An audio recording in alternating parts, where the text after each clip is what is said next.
Okay, welcome back to another episode of the Conscious Creator podcast. As you could tell, I have my little alien guy right here. I'm kind of a Trekkie, so he's always with me.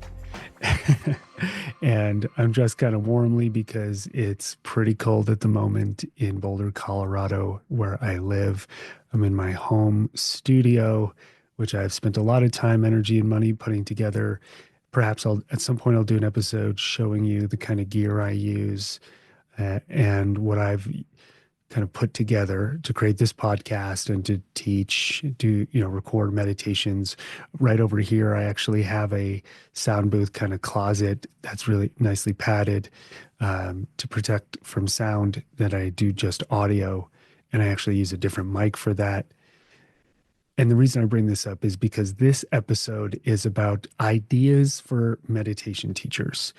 So when I do my meditation teacher training certification, one of the things that we go over with the teachers is what is it that you want to create and what kind of teacher do you want to be? And so the first step for me is always the research phase. Okay. So the research phase is where we take a look at other teachers. We're not comparing ourselves, we're researching. So we take a look at other teachers, other styles, meditations, courses, content, and see what resonates with us. So, for example, a teacher that I love is Eckhart Tolle. He resonates with me. Uh, Another one would be Adyashanti. He's a teacher that I really love. Pema Chodron is a teacher that I really enjoy, right? So when we look into the world and go, what do I want to create and how do I want to create it? We don't need to reinvent the wheel. Sometimes teachers start like they think they're literally inventing fire. And the truth is, most of it's been done before.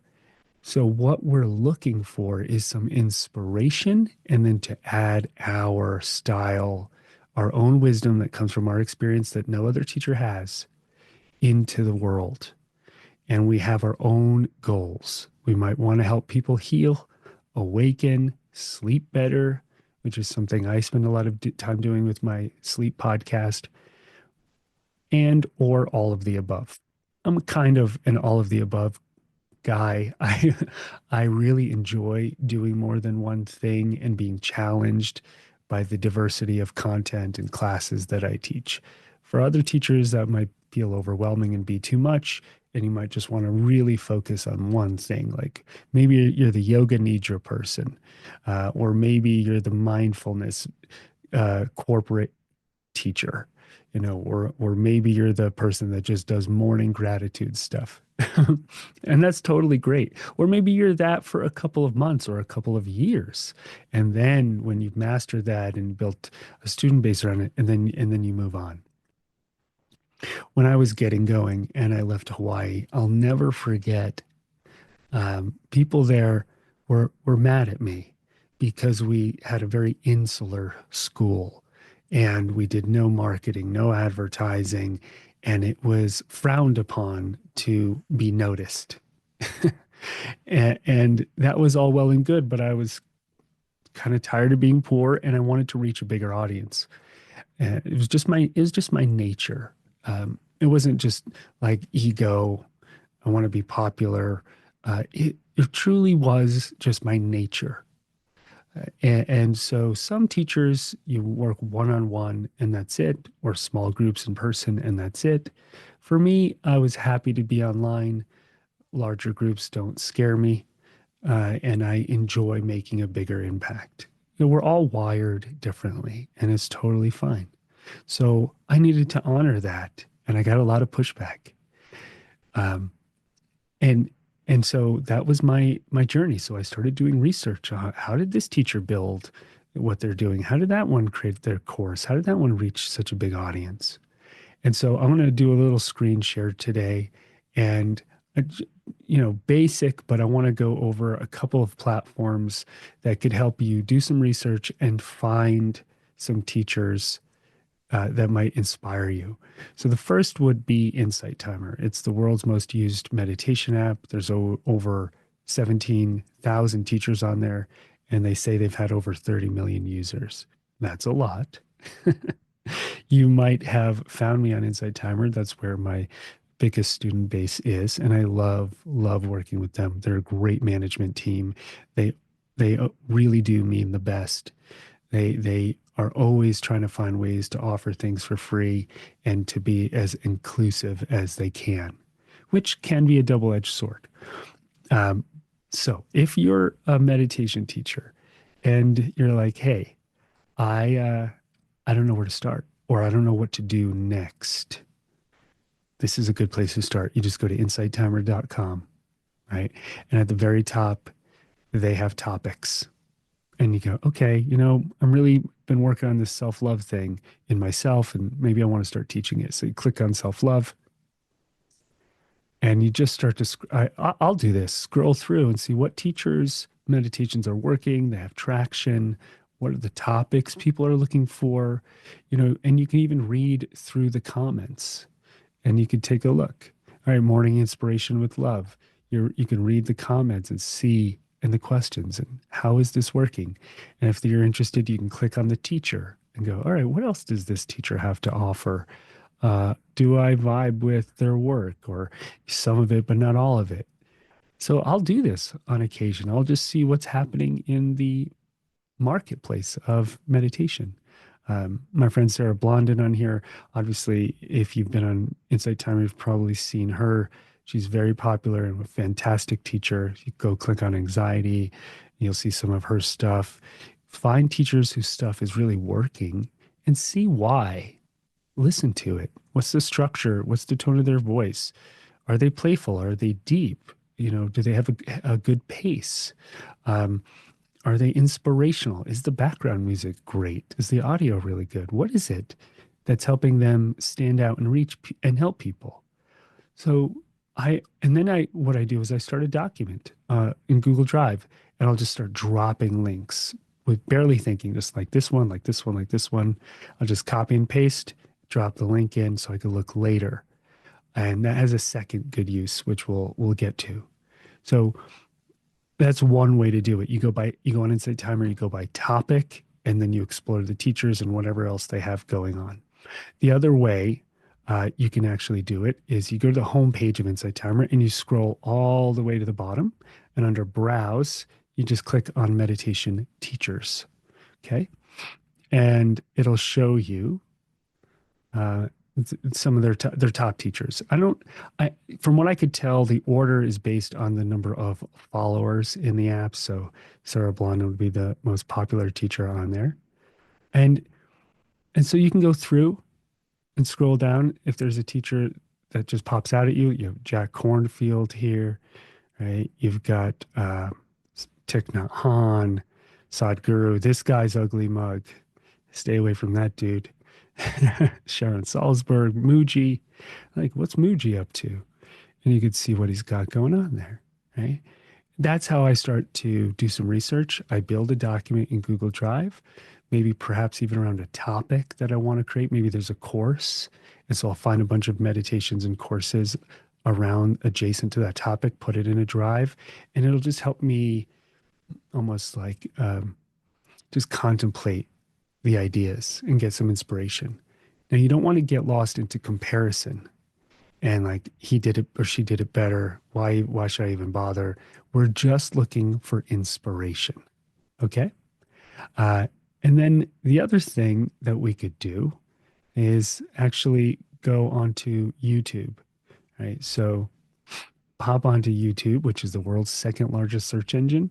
I just literally typed in meditation uh, and just take a look at what's really working. You can go by anxiety, stress, sleep, and see what's really working and why. What's the title? What's the energy of the meditation? Right? This is an incredible resource. And again, I might click on some of these, give it a listen for a minute, and then if I like it, I'll put the link into a Google Drive to have later. And this is why. So then after that, I do use AI sometimes. I'll utilize ChatGPT. You can take all of those teachers or all of those links.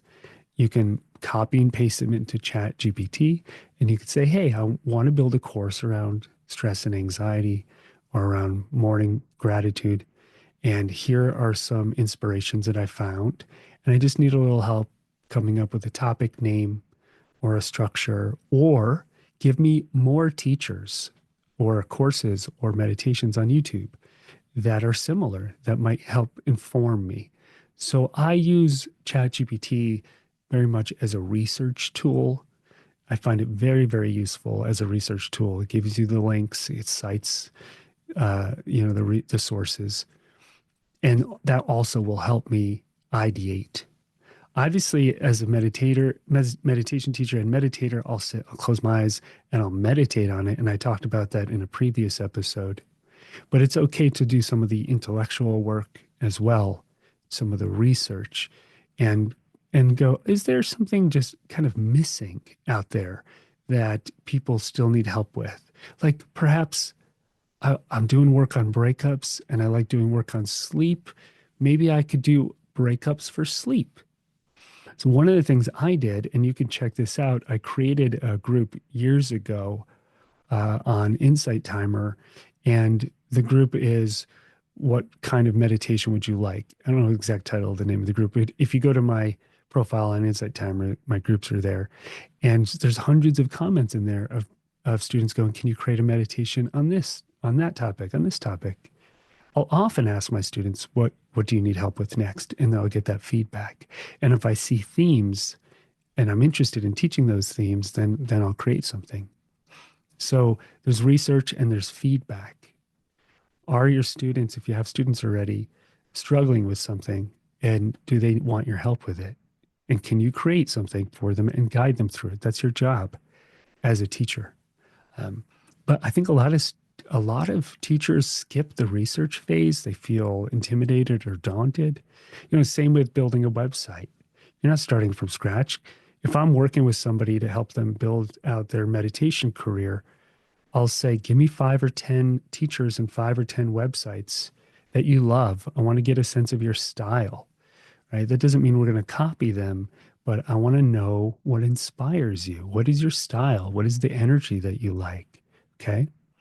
Um, so do some research and slow down. Slow down. For most of us, we need to slow down, step back, meditate, and research, do some research, and then the inspiration eventually will arise. Part of that research might also be reading. When we read a physical book, maybe Kindle, fine, but when we read and our mind slows down, we focus, that's also when there's room for inspiration to arise. Okay. So I hope that was helpful. I know it's kind of foundational and fundamental, but I still do that. Go through this process all the time when I'm ready to create something new, right? Create a research document, drop in all the teachers' links, courses. If you need help with one aspect, like for example, if I'm doing a course on regret and I ask ChatGPT, what are the seven or grief. What are the 7 stages of grief? What does this psychologist say about it? What if show it to me from this angle? And I just use that as research. And then maybe I take one thing out of pages of research and go, oh, that's the aspect I didn't have enough information on or I needed help with. And I could do an episode where we go into ChatGPT and show you how to use it. We don't want ChatGPT to just write a meditation for us and say, this is what you should teach. And then what are we, just voiceovers for ChatGPT?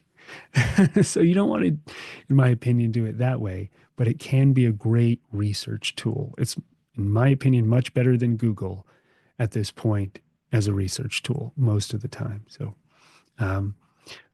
if you're a budding meditation teacher, what should I do? How do I get started? Research, Google Doc, fill it with content, ideate with ChatGPT, and obviously speak to your students, friends, create something small, put it out in the world, get feedback, and then iterate. That's how I personally would get going on something. Okay. We'll do other episodes on how to actually reach a lot of students or build or make money, all that jazz.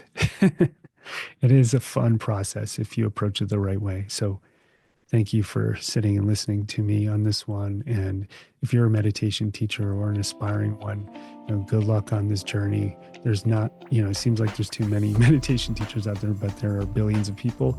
We can use tens of thousands of more good meditation teachers. So get out there and help people. I'll see you soon.